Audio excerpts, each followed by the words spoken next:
welcome back.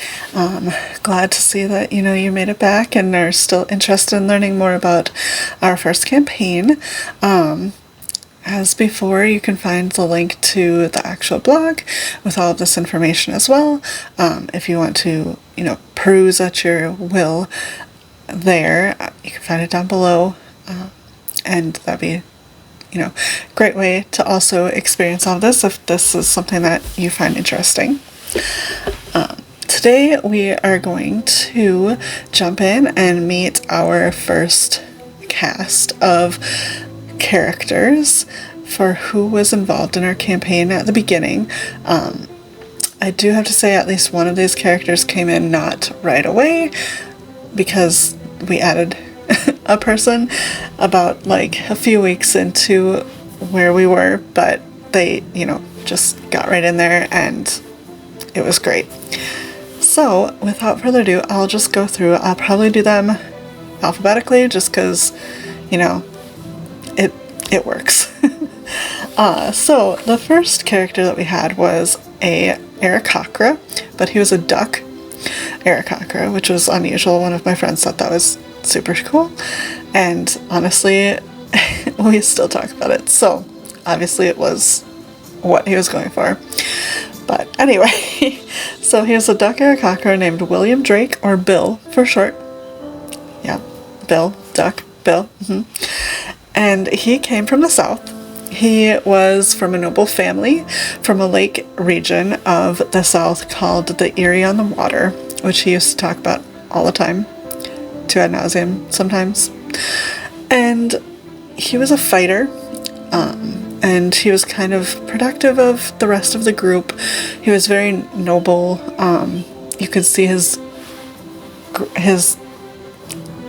how he grew up and his ideals and what his family stood for very easily through his actions and his words. His main weapon that he used was a rapier. Just imagine a duck with a rapier. Pretty sweet.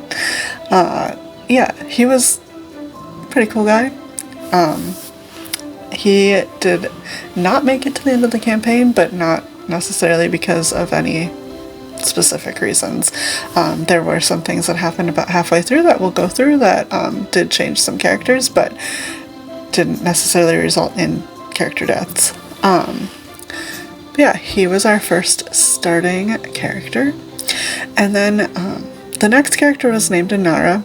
She was a half-elf monk who had been raised at a remote abbey in the south after being abandoned by her parents shortly after her birth. Most of this was because her mother came from a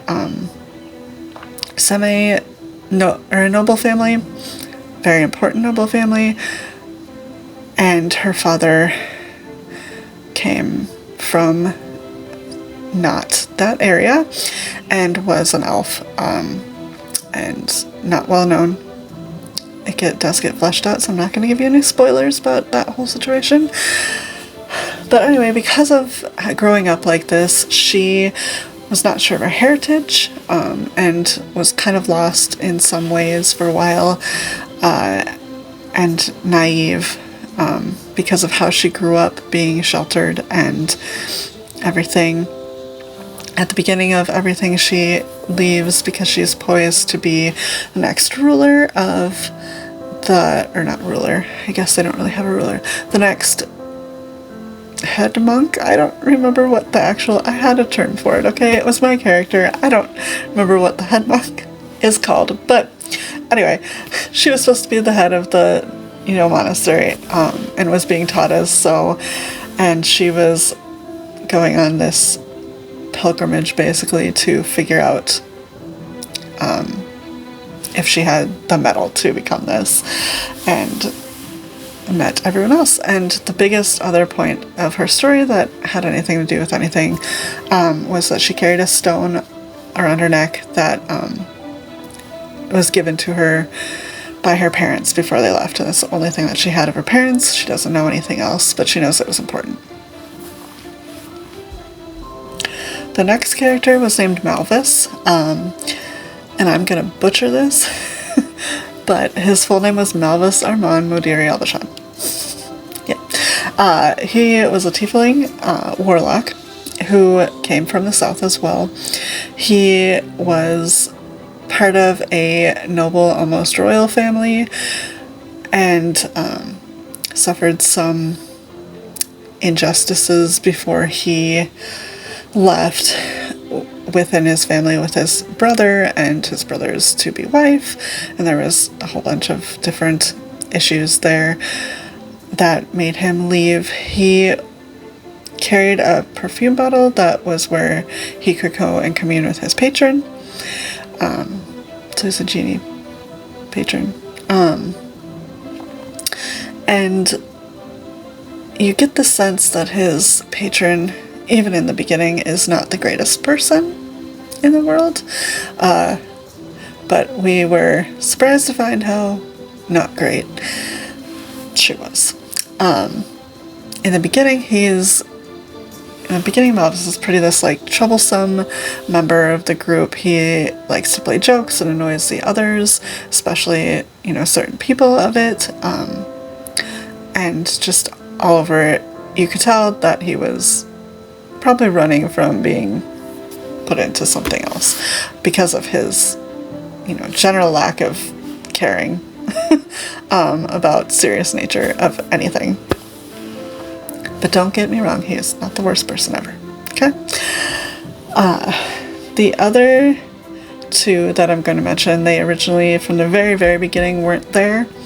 However, the first couple weeks that we played, we didn't have everybody included, and we lost a character within the first, playthrough, the first session, or maybe the second. So, realistically, at the start of where we all were as a group, these next two characters are really who was there. One of them was named Rick. He was an elven ranger, and he was from the north. He came after I think he was a barbarian, but he ran into a group of elk and died. So this was that player's next character. He joined up with the group at the northern edge of the Barrens, helping them to stay safe against some, threats within that area. He generally was more of a reserved person. He didn't get super uptight, or crazy, but he was more level-headed and calm through most things, but you could tell there was more to his story that he necessarily wasn't telling. And then finally there was Mitram. He was a elvish rogue from the north. He originally was not part of the group as well, but he was conscripted to help them once they reached the north, at the request of the king. And at first they didn't really know anything about him, just that they were told to, travel with the party and keep them on track, basically, for what the king wanted him to do. And yeah, that was basically the big cast of characters in the beginning. And things do change a little bit, but I think telling it in the story is probably the easiest way to do it, because they were brought in, as characters throughout the story as well, if there was needing to be changes, which not all of the changes throughout the story were necessarily because of player deaths. There was some choices once they had been in the north for a while that we'll touch on, that I think I said before were, a place where the characters changed. But the main core of Bill, Inara, Malvis, Mitram, and Rick were the biggest core group that we started with, and who started to go on this adventure. So next time we'll jump into how that adventure started and see where it goes from there. So thank you again for, stopping by and listening and getting into this. Promise next time it will start things, and it'll be probably even more exciting. So thanks for being here. All right, bye.